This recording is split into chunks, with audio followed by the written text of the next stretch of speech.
And we're seeing all of this premature aging. We're seeing that people's bodies have lost the ability to renew themselves. And as I said on the last video, every cell in your body renews and replaces itself every 7 years. So where's all the aging come into it?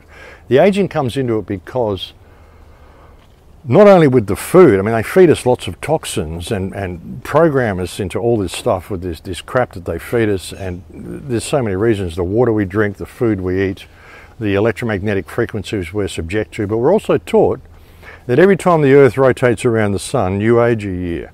This is mental. This is mental stimulation. This is mental programming. Your belief that you age is often what causes you to age even more.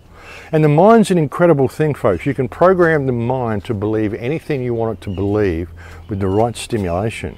And they can also do this with memories. You might remember that, there was a video by Dr. Charles Morgan where he's lecturing at West Point, and he's talking about the possession experiment, how they can actually drive people like drones. But part of that talk was he was talking about you can actually replace memories in people, and you can also transfer knowledge. You can transfer your knowledge or whatever information that you want into someone else's mind via electromagnetic stimulation. This was actually having one animal learn something and seeing and recording that activity and put it into the sensory cortex of the second animal, and that animal acquires the knowledge. From the human drone technology standpoint, you can attach the human brain to another human brain, you can direct motor activity, or you can send communication and information. Dr. Ventnor's work is, my view, the equivalent of the development of nuclear weapons when you realize that he created life in a cell. He programmed yeast cells to produce anything he wanted. These can be inserted into you through the hypospray needles. You put in a specific gene slicing, you program what you like, you put it in the cell, and it can reproduce and make as much as you like. It sends a signal and tells which portion of the DNA should unwrap, unfold, and produce a product. Related to this is an idea called dreads. These are designer receptors that can be remotely controlled. You can create a cell, you can put it somewhere in the body, and you can remotely activate it. So you have the capacity to create any product, as long as you know the DNA sequence. You can insert it into a living system, and you can remotely control it. That may affect the way you think, the way you act. So once you know that the technology is there to edit, splice, and program a cell, and the technology currently exists to administer it to somebody and have it go park anywhere you program it to go park, proliferate, and do its function, you can have things activated in other people's brains. Just people have figured out how to hide imagery in the DNA of bacteria. You can have the information reproduced in a string form as a form of a protein. The new way to hide information is going to be in DNA. This is the first experiment showing what imagery you can hide in bacteria. This is the latest. It's a GIF file. Well, this is what the Chinese are doing with DNA. Merging DNA systems with quantum computing will be really quite an amazing and both lethal threat. The next thing I wanted to mention to you is memory. Can we erase memory? Can we modify memory? Can we change memory?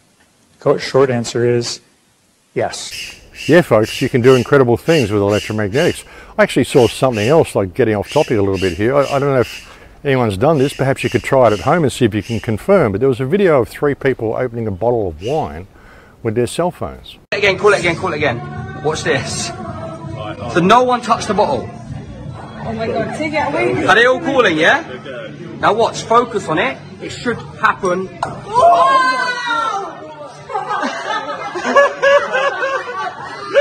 at that! Look at that! Huh? No way. Without even touching the bottle. So is that for free? That's interesting, folks. But getting back to the topic, I keep getting sidetracked. Sorry, folks.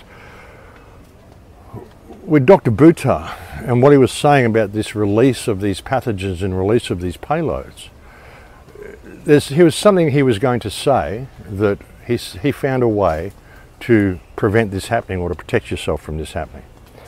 And he never said what it was because he died before the conference. But if you listen to some of his stuff that he's said and some of the subtext of some of the things he's been saying, I would suggest what he was referring to that can protect you against this type of electromagnetic release of any type of viral payload, or if you want to call it viral, I mean whatever you're going to call it.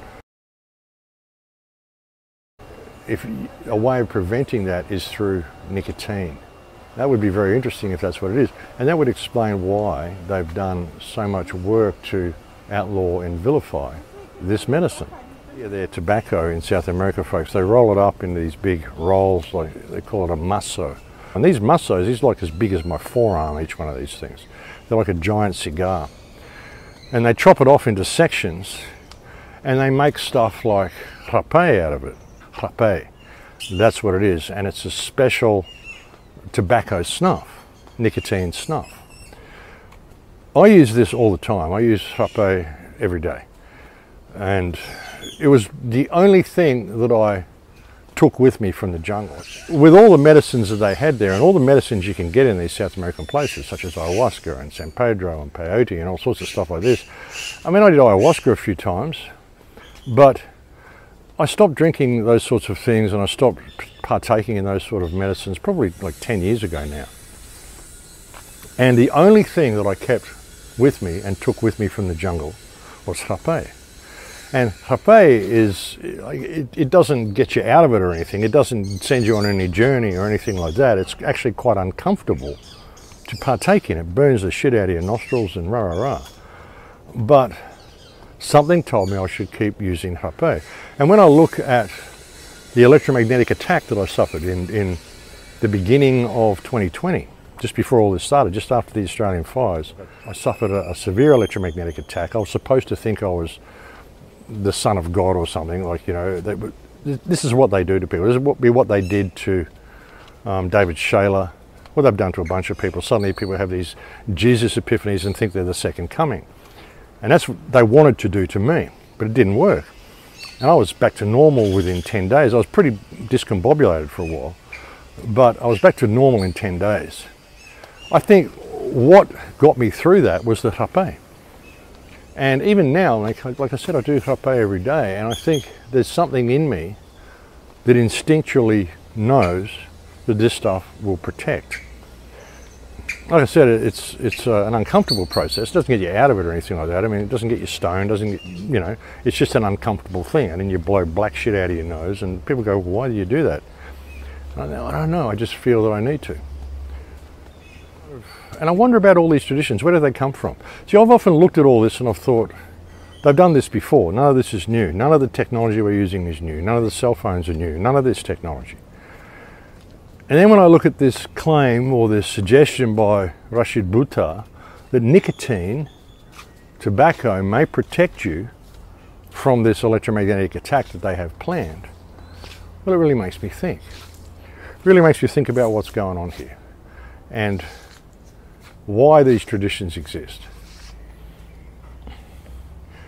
How many times have they done these resets? How many times have they put human consciousness through this? I have to ask the question. Why would the Shipibo and all these people revere tobacco so much as a protective medicine that protects you from demons? You know, what is the Lucifer system, the code that bears the light? You know, there's so much to this, folks, and they've done this before.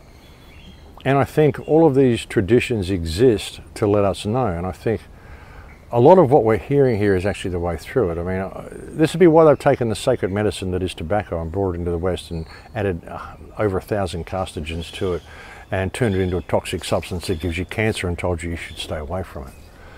If that's true, why did they bring it in there and promote it so much to begin with?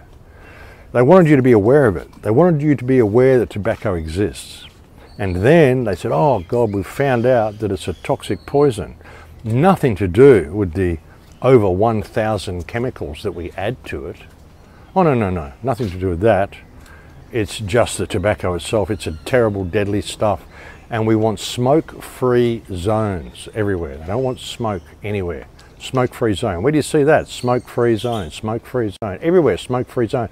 Can't even smoke in the street. Here in Mexico, you're not even allowed to smoke outside anymore. You're not allowed to smoke outside at a restaurant. you're not allowed to smoke anywhere in public. You can't even just go outside the building and go to an area like, 10 meters away from the door and have a cigarette. No, you're not allowed to smoke anywhere in public. They want smoke-free zones everywhere, and they claim it's for your health while they're feeding you toxic food, giving you fluoridated toxic water, spraying the skies with chemicals. Oh no, we care about your health, so we want smoke-free zones. Why? And then, like I said, you see all these Shipibo and tribal traditions where they believe tobacco smoke to be one of their greatest allies. And they don't have cancers, they don't have social breakdowns, they don't have all this stuff going on in their society. So, what are we being told here, folks? Who do you think we should believe? What, the government, the media, all the stuff they tell us? One thing you should never do is trust your government or believe a single word they say. Same with the mainstream media. Whatever the mainstream media tells you and whatever the government tells you, you can be absolutely certain that the truth lies somewhere in the opposite direction. That's just the way they operate, folks. Don't trust a word that comes out of the mouths of these people.